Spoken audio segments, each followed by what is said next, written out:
બસ જલસા જ છે. આ ટ્રોમા નાનપણથી મારા મગજમાં નથી જતો. હું આવડો ટાબરિયો હતો ને ત્યારે મને કીધું ખાલી કલમ શીખી લે પણ જલસા જ છે. તો મેં યાદ કર્યો. ગથી કાટી ગયેલો, ગથી ખખડેલો, ગથી ગળી ગયેલો, ગથી કલમ ઘાલતી તો. પછી ચોથા પાંચમાં આવ્યો તો કે ઘડિયા શીખી લે. તો ઘડિયા શીખા તોય શાંતિ નહીં જીવ. પછી હું થોડોક મોટો થયો તો કે હવે 10મું કરી લ્યો પછી તો જલસા જ છે.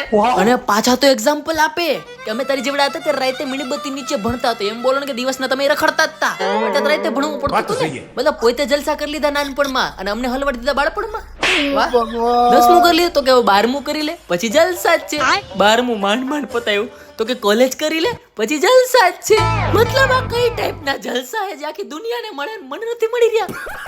પછી આવે ઇમોશનલ બ્લેકમેલ. અમે આ બધું ભોગવું છે બેટા, આ બધું તારે ન ભોગવવું પડે તારા માટે અમે કહી છે. ચલો ઇમોશનલ બ્લેકમેલ થી કંટાળીને આપણે કોલેજે પતાઈ લીધી. તો હવે નોકરી કરી લે પછી જલસા જ છે.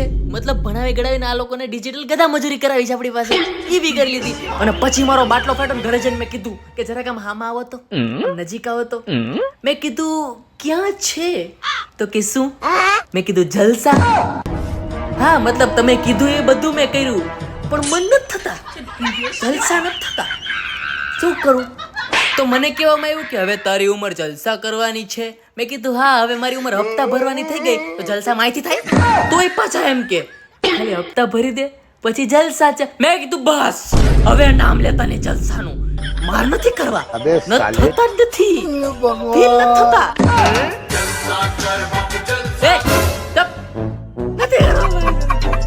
તમે જલસા કર્યા કે મારી જેમ જ થયું છે? કમેન્ટ કરજો.